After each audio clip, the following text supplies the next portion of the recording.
Welcome to our conversation on relationships, where we dive into those real heartfelt lessons learned from close friendships. It's a journey of self-love, honest communication, and, real growth. I'm really excited to dive into that. So, navigating relationships can be tricky. Especially when we didn't exactly learn these skills growing up, right? Absolutely. It's like, we often enter relationships without a clear roadmap, but there's this transformative power in having those regular deep talks with someone you trust. Like, your best friend can really change how you see everything about connection. Yeah, it's fascinating how those consistent, honest conversations shape your understanding of both platonic and romantic relationships. Can you expand on that a bit? Sure. So, one of the biggest takeaways is that authentic, honest dialogue is what builds real connection. It's not just about venting or complaining, it's about challenging each other, exploring our needs, and pushing ourselves to grow together. That makes sense. And it sounds like it goes deeper than just small talk, huh? It's really about unearthing those underlying patterns and areas that need improvement. Exactly. And think about it like this. It's like your relationship toolkit gets loaded up with insights that help you understand your own needs and how to communicate them from a space of clarity, not blame. Yeah, speaking of communicating your needs, the idea of speaking up early on seems to be a recurring theme. Why do you think that's so important? Well, it's crucial because when something bothers you early on, addressing it can prevent those small issues from turning into big mountain-sized problems. It also shows who's really willing to engage from a place of respect and honesty. It's like, setting the stage for a healthy dynamic. Right. Because holding things in or sweeping them under the rug often makes things worse. But I wonder, isn't there a risk of oversharing too soon? Or is that just the nature of assertiveness? That's a good point, but it's all about balance. Um, Assertiveness isn't about bombarding your partner with demands. It's more like expressing your needs gently and clearly. You're saying, hey, this is what I need, without coming off as critical. And when both people make space for that, it's Yeah, a game changer. interesting. And what about handling triggers? I imagine that can get really tough in any relationship. Oh, absolutely. Triggers are an inevitable part of being human and connecting with another person. The key is managing them with compassion, both for yourself and for the other person. It's like, accepting that we're all triggers prone sometimes and gently navigating through those moments together. That sounds so healthy. I love the idea of handling triggers with care rather than trying to avoid them. But do you think it sometimes risks normalizing unhealthy behavior? I get where you're coming from, but the focus here is on the how rather than just the what. It's not about excusing behavior. It's about recognizing our humanity. And when both parties can, openly discuss their triggers in a safe space, they actually create a much stronger Yeah, bond. yeah, when you put it like that, it really highlights the importance of vulnerability. Now, another point that resonates is the idea of meeting each other's needs. It seems like a negotiation where both partners' requirements matter. So exactly. It's all about the magic that happens when you approach relationships as a collaborative experience. You ask questions like, what do you need? And how can we make this work for both of us?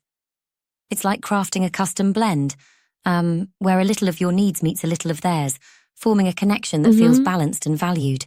That's such a powerful analogy. It reminds me of a situation where both partners need space and intimacy.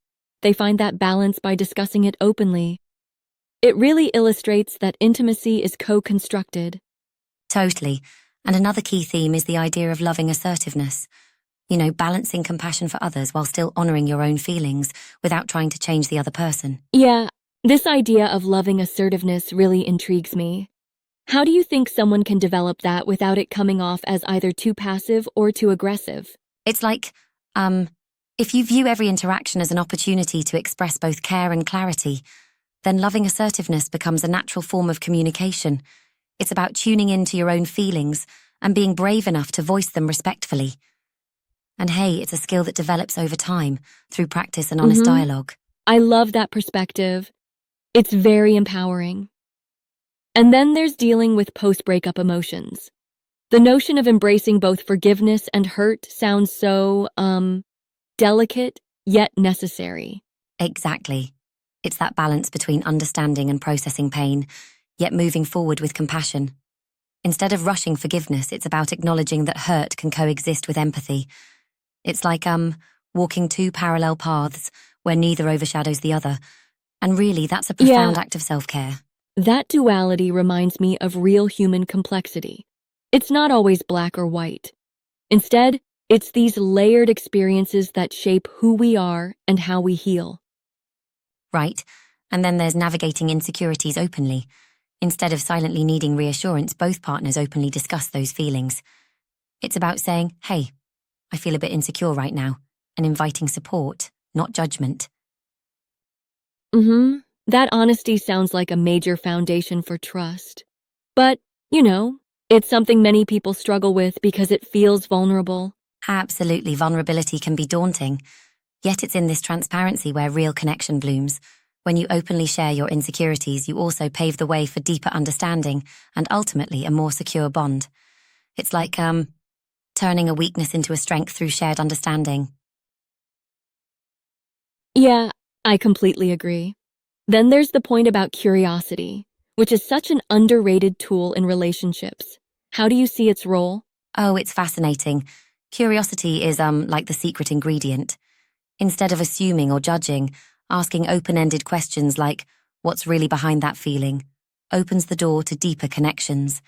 Curiosity shifts the focus from trying to fix or change the other person to understanding them better. That really flips the script. It's like, by being curious, we invite continuous learning, both about ourselves and each other. Exactly. And that's what transforms relationships over time.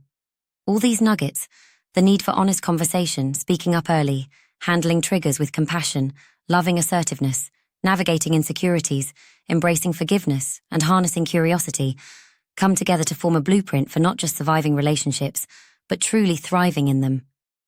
Yeah, it's like a holistic approach to love and connection. But I'm curious, how would you say these learnings apply beyond just romantic relationships, say in friendships or even family bonds? Oh, great question.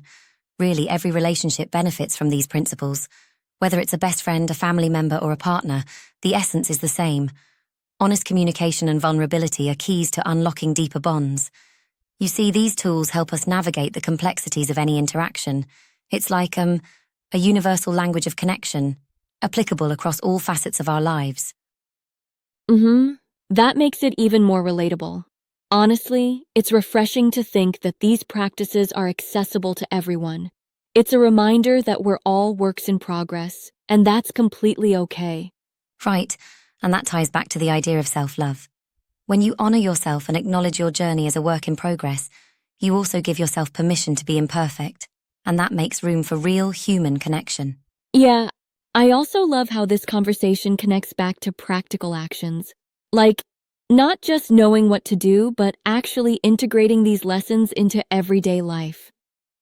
Yes, exactly. It's about taking these insights, whether they come from deep conversations with a best friend or personal reflections, and putting them into practice.